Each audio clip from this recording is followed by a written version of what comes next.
जय श्री राम।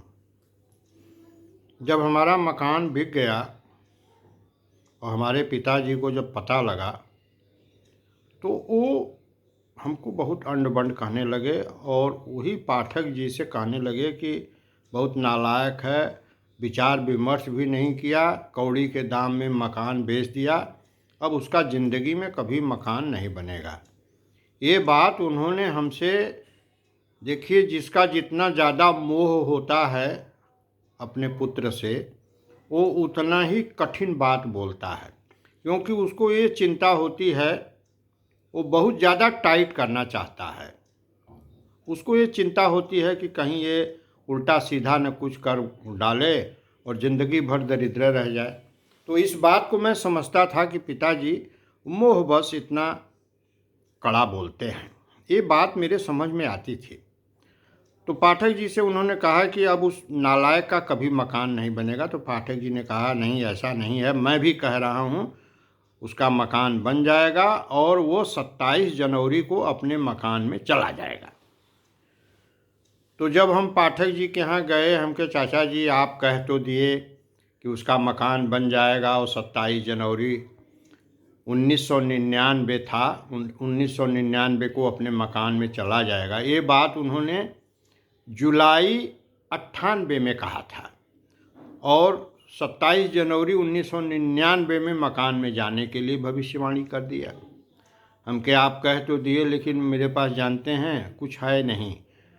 मकान बिका तो मकान का लोन पाट दिए और बाकी जो पैसा बचा वो जो ज़मीन ले लिए हैं, क्योंकि दाम का दाम दुबे जी ने ज़मीन दे दिया है हमको। जिनकी ज़मीन हमने लिया है वो दुबे जी थे। तो कैसे बनेगा चाचा जी? कहें सब बन जाएगा, हम कह दिए हैं ना कि बन जाएगा, ये हमसे मत पूछिए।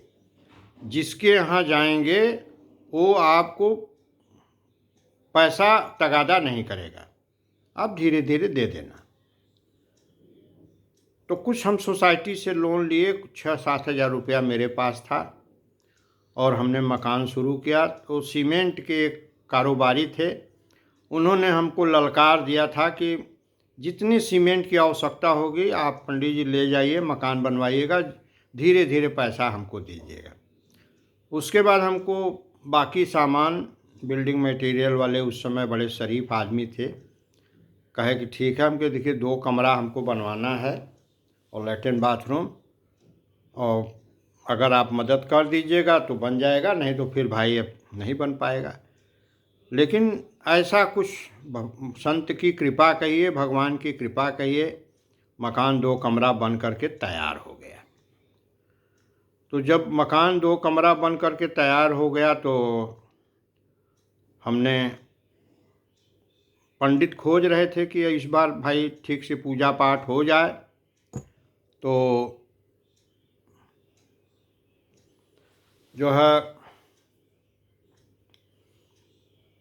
हमारी माता जी ने कहा कि अब किसी से पूजा मत कराइएगा, तोहार मम्मा इतना बड़ा पुजारी हैं और कर्मकांडी हवन, और तू देश से काहे करावत हुआ, अपने मम्मा के बुलावा, वो नहीं करेंगे। तो 22 जनवरी हम किसी पंडित से बिचरवाए थे और मुझे ये दिमाग से, जुलाई से लेके जनवरी आते आते मेरे दिमाग से उतर गया था कि पाठक जी 27 जनवरी भविष्यवाणी किए हैं और 22 जनवरी मेरे दिमाग में चल रहा था। तो मामा जी जब आए तो हमारी माता जी ने मामा जी से कहा कि ये बच्ची, अब इनकर गृह प्रवेश करा दे, अच्छे से पूजा पाठ करा दे, ताकि इन्हों के घर बस जाए।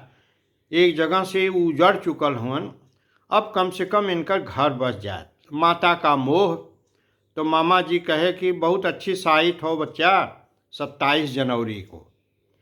तो जब मामा जी कहे कि 27 जनवरी के बहुत अच्छा साइत हो बच्चा, तो हम फट से पाठक जी वाली बात याद आ गई कि अरे पाठक जी 27 से बोले हैं। हम कहे ठीक है मामा जी, तब समय निकाल के ये काम आप ही के शुभ हाथों से हो जाए तो बड़ी मेहरबानी। कहें अरे बच्ची, हमार भांजा हुआ, काहे न होई, सब काम छोड़ दे तुहाँ बदे, और 27 जनवरी के तुम्हारे गृह प्रवेश हुई। उसके बाद पूजा उर्जा उन्होंने सब दिया और 27 जनवरी 1999 को हम अपने मकान में आ गए। उसके बाद भगवान की कृपा से बगल में थोड़ा सा और उन्हीं के जिनसे लिए थे दुबे जी से, उन्हीं के साढ़ू भाई की ज़मीन थी, कुछ और मिल गया। अब हमारा एक बिस्सा में मकान बन गया है, 3 मंजिला हो गया है। उसमें कुछ किराएदार भी रहते हैं और भगवान की कृपा से वही पाठक जी का आशीर्वाद और मेरा घर फिर से बस गया और आप लोगों का भी आशीर्वाद मुझे मिल रहा है।